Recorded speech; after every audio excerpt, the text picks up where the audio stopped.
people say, Brother Hovind, why do you use the King James? Man, it's Old English. Nobody can understand it. It's hard to read. I understand all that. And as a brand new Christian, saved out of the Methodist Church, my mom gave me every kind of new Bible version there was. If a new one came out, hey son, you're going to love this one. So I've got a huge collection of all the Bible versions. When I was 16, I had the reviled substandard version of the Bible. It's here someplace, my original copy. But I was reading that, going to church, going to this little independent, temperamental, fundamental, right-wing, radical, chicken-eating Baptist church. And the preacher was banging on the pulpit saying the Bible's the Word of God. And I was making notes in my revised standard version. And after a couple of months, he said, Brother Hovind, you've been a Christian a few months now. It's time you get a Bible. I said, I got a Bible. He said, no, you need a real Bible. I was offended. Okay, I thought, well, I got a Bible. I've been making notes. I've been reading an hour a day. What do you mean? He said, well, there's real problems with that one. So why King James? It's been 37 years now as a Christian of studying this topic. Why? Look at Psalms chapter 12. The words of the Lord are pure words, as silver tried in a furnace of earth, purified 7 times. Thou shalt keep them, O Lord. Thou shalt preserve them from this generation forever. What does the word them refer back to in that verse? Thou shalt preserve them. Preserve what? His words. He's promising he's going to preserve his words, right?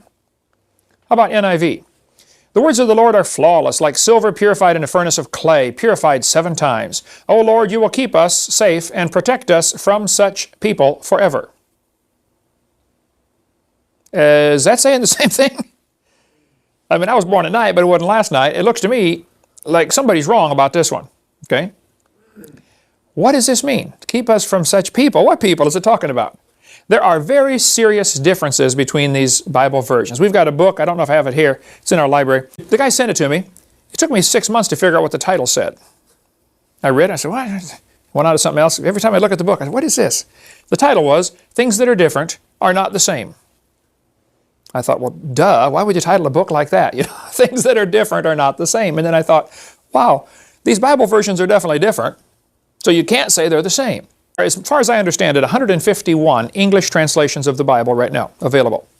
The law is you cannot get a copyright and therefore protect your work and therefore get more money unless you have 10% different from the original. Are there 151 different ways to say each of the verses in the Bible? At some point, you're going to have to stop saying it the right way and say it a wrong way just to make it different, just to get your copyright, just to get your money.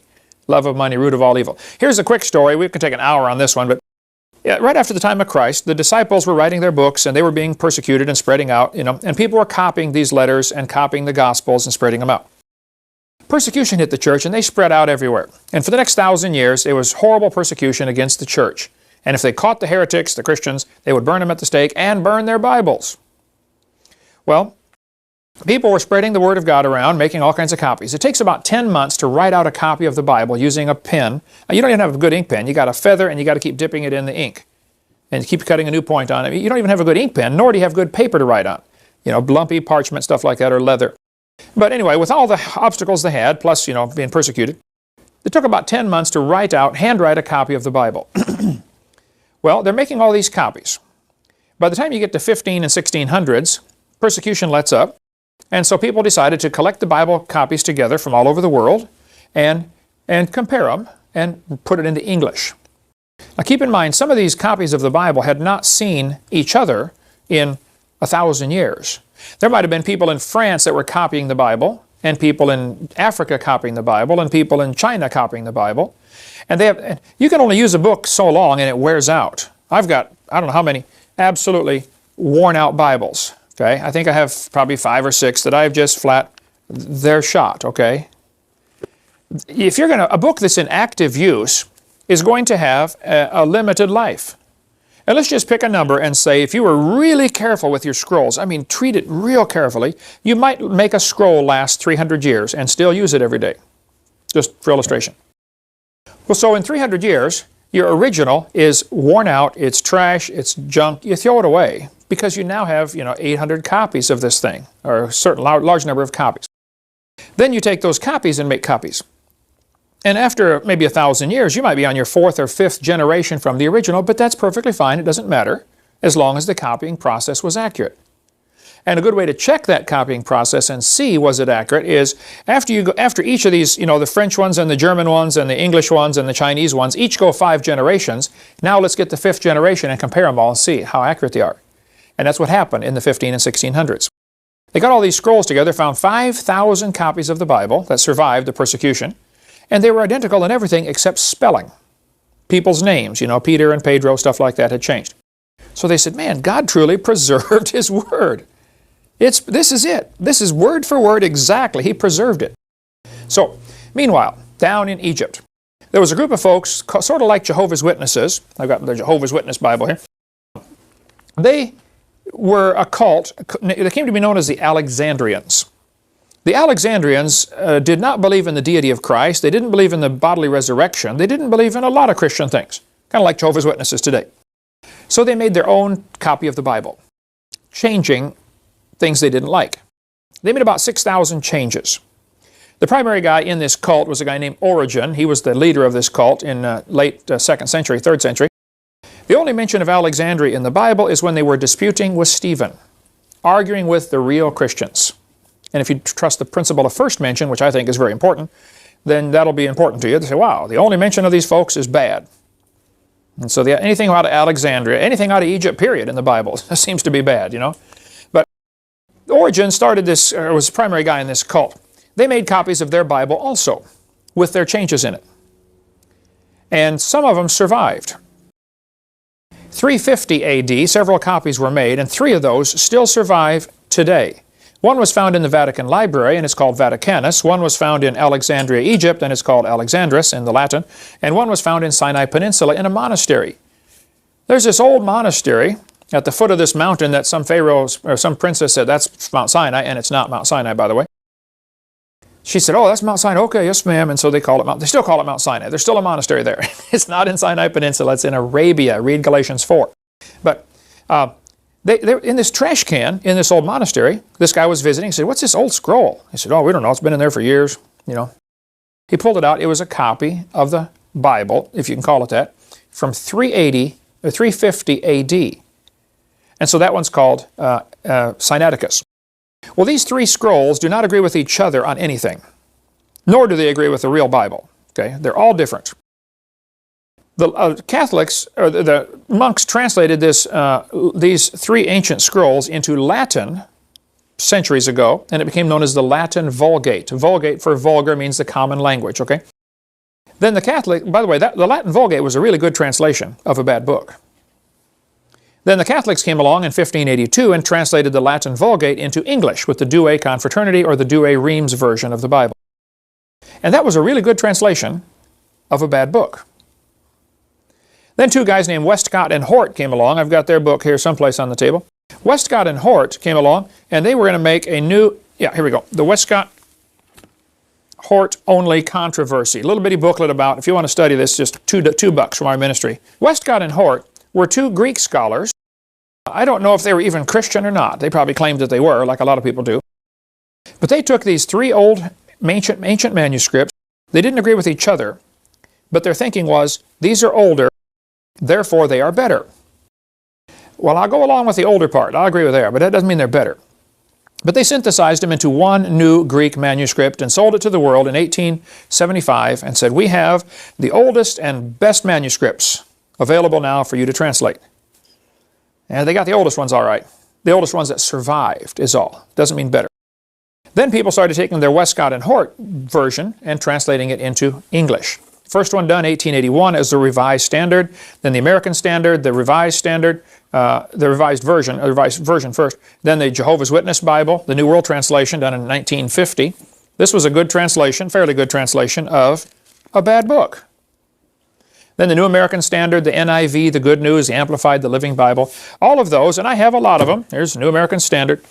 I think the guys who are doing this are sincere, dedicated, highly intelligent, godly Christians who are translating the wrong book and don't even know it. There are basically only 2 Bibles in the world, in the English. The one's translated from what's called the majority text, the King James, of which there are now 64,000 manuscripts. At the time King James guys did it, they only had 5,000. And then there's the whole other family of Bibles, all translated from the Westcott and Hort. So you have two choices. The question is not, is it a good translation? The question is, what are they translating? Okay. The excellent book by Westcott and Hort, if you want to read about that. Here's, for instance, NIV, Acts chapter 8. Let's see, Adam, read verse 37 to me. Acts 8:37. I can't do it. You can't do it. It's not there. There is no Acts 8:37. They removed it, and they removed the number, okay? Now, in the New American Standard, they at least put a footnote. In Acts 8:37, it says, see footnote. But the verse is gone. Down at the bottom, it says, late manuscripts insert verse 37. No, no, no, no, no. Guys, you got it all wrong.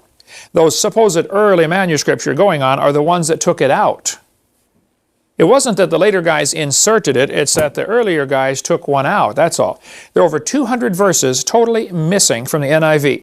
There's a good book, Understandable History of the Bible, Sam Gipp. Great big book, excellent book, really good on understanding the history of how we got our Bible. Or Gail Riplinger's book, In Awe of Thy Word. It's like 1,200 pages, and it's only like $15 or $18 or something. Really, really a good one. There are many, many books that we offer on the King James controversy. If you want one that's toned down and kind of, you know, sweet, gentle, and mild, this would be it, by Sam Gipp. The Answer Book. Excellent book on why King James. The language of the King James. Why do they use these old words, thee and thou and stuff like that? Oh, there's a good reason for that. But the whole thinking that older is better is simply wrong. And how is Satan going to use these new versions toward bringing in his New World Order? Well, this one, the New Age Bible Versions, is excellent by Gail Riplinger, PhD in English. So older does not mean better. I have worn out many Bibles over my 37 years of being a Christian. Older doesn't mean better. So there are more manuscripts of the Bible than any other old book. Homer's Iliad, for instance, only has about 650 manuscripts.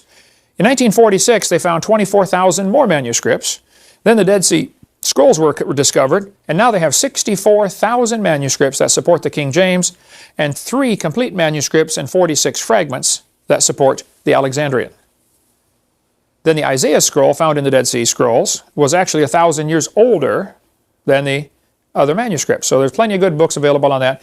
There are all kinds of things we could talk about on the problems with the King James, or problems with the other versions, like 2 Samuel 21. Who killed Goliath?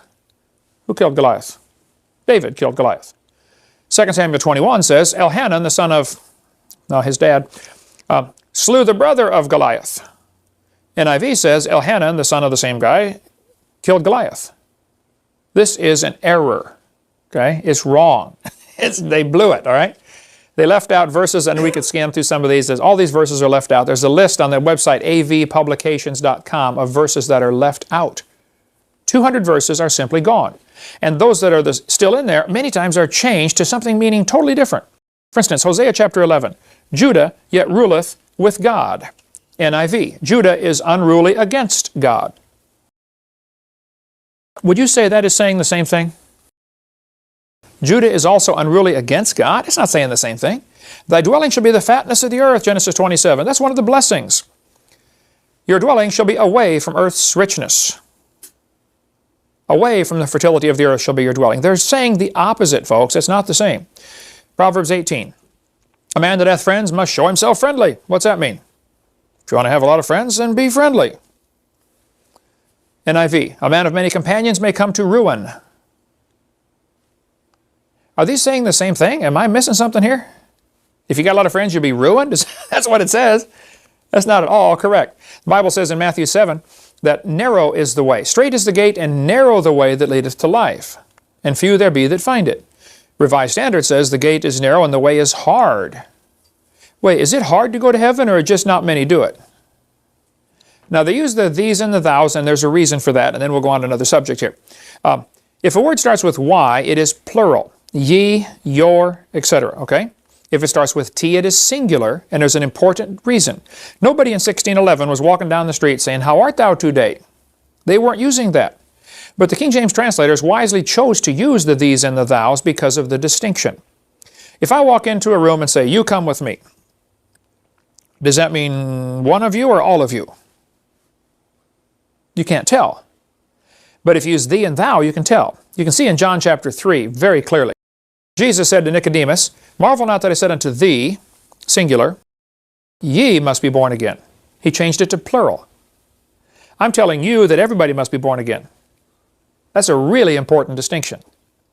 Otherwise, he'd be saying, Nicodemus, I'm telling you that you got to be born again. Well, how does that apply to Ken Hovind?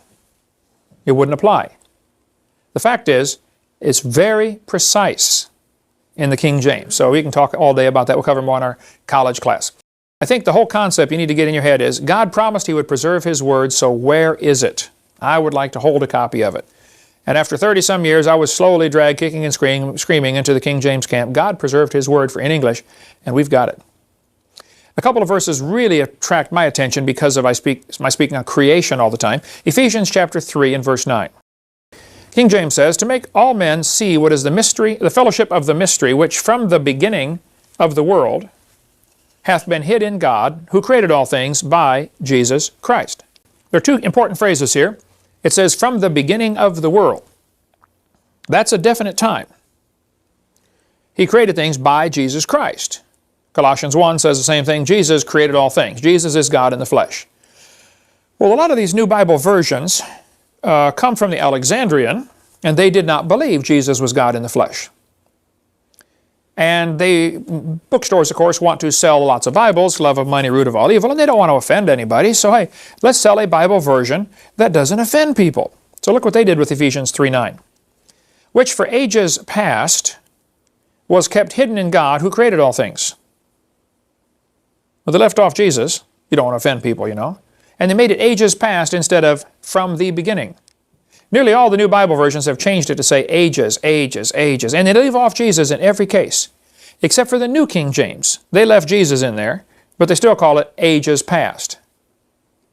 That's the only one I could find that left Jesus in there, but they all changed it to ages.